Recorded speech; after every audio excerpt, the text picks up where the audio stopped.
Today on All Things 80s, I just got some more fake Transformers.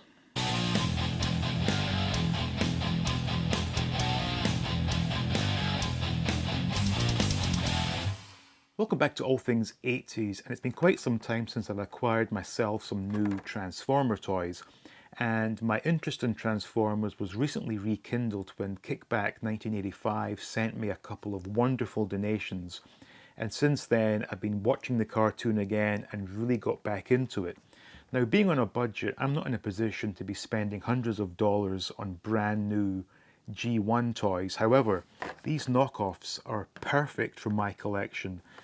As you know, I want my collection to look as minty as possible, and if these knockoffs allow me to do that, then I am all on board with these. So we have Wheelie and we have Warpath, and these are of course Chinese knockoffs, fakes, whatever you want to call them, but I love them, and I think it's time we took a real good close look at these. So here we are with our knockoff, repro, fake, third party, whatever you want to call them, Transformers. Now, immediately there's one way of identifying these as being not genuine, and that is the position of the punch hole. The genuine ones have the punch hole much further to the right to allow it to balance when hung on a peg. If these were to be hung on a peg, the weight of the transformer causes it to go at a weird angle. So that's the main way to notice that these are not genuine. The print quality is decent. It's not as sharp as it would be on a genuine Hasbro product. Fortunately, on the back, they do the text spec in such a way that you almost need one of the red decoders. The problem with the Walmart reissues was that they did not require the use of a decoder. This one I can actually read quite well with the naked eye. This one not quite so well. The card's decent enough, certainly a damn sight better than the card that was used on Hasbro's retro collection Star Wars. Interestingly, the ages indicator on the left here, on the right here, but aside from that, if I were a carded collector, I'd be very happy to have that on display in my collection. But as it is, I am not a carded collector, and these will be coming out. Now with Warpath, I'm not sure when these were made, but this bubble is slightly yellowed. And I know there will be people saying, yeah, but Walmart did the reissue of Warpath a couple of years ago, and that is absolutely correct. However, the price of those on the secondary market has just risen so much that it was far, far, far cheaper to get a real fake as opposed to a Hasbro fake. But anyway, enough talking about the packaging. Let's get these opened up and see what they're like. Well, starting with Warpath, and in tank mode, it's as good as can be expected. And funnily enough, it has been stamped with all the correct Hasbro Takara 1984 Japan stuff. Obviously that's not the case. These wheels are pretty much useless and don't really turn, but I didn't buy this to play with it as a tank, so I'm not really concerned about that. The plastic doesn't have that great of a feel to it. And you know what? It's not really a problem because it's going to be a display piece.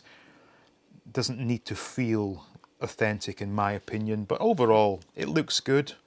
Very, very light, but I'm sure the originals are equally as light. So anyway, a quick transformation, and we'll see how it looks in Autobot mode. And I think that's correct. It's not one I've ever had before, so forgive me if I've done this incorrectly, but it stands up, it poses, and that's what I'm looking for in my collection. So for that purpose, it gets pass marks. Slightly loose here, could be argued. I can probably tighten that up a little bit. But for the price point, can't go wrong with these. So yes, I am very happy with my Warpath. So now looking at Wheelie, this is indeed a rather bizarre looking transformer. Again, the plastics used in this case are slightly better than the one used on Warpath. The wheels do turn reasonably well, but again, I'm not sure if they even contact on the surface. They actually don't, but again, not a problem for me. I don't use my transformers in vehicle mode, so for me it's all about the Autobot mode. And again, not a transformer I've ever had before, so if I screw this up, do forgive me. My first attempt, I think that's correct. Again, slightly loose, but can be addressed. And will it stand? Yeah. So for my purposes, another home run. Very bizarre looking transformer, this, but it is what it is, and for the price point I'm extremely happy with these.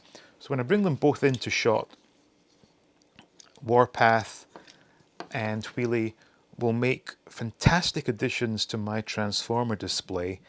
And I keep saying I would love to get genuine original G1 transformers, but the prices that are being asked for these just puts it out of my league. This, however, is the perfect alternative. So like I keep saying, if Repro offends you or if you don't care for it, that's fine, that's your opinion. My opinion is I like it and I make great use of it. So there, very happy with these. So as you can see, these are absolutely perfect for my collection, and if anyone has a problem with that, I really don't care. If you're in a position where you can afford the hundreds of dollars it would take to buy genuine G1 examples, that's great, I'm happy for you. But for me, these knockoffs are perfect. Hope you enjoyed that little look there, so thank you all for watching. Special thanks goes out to the patrons. Please like, please subscribe, and stay tuned for more videos from All Things 80s.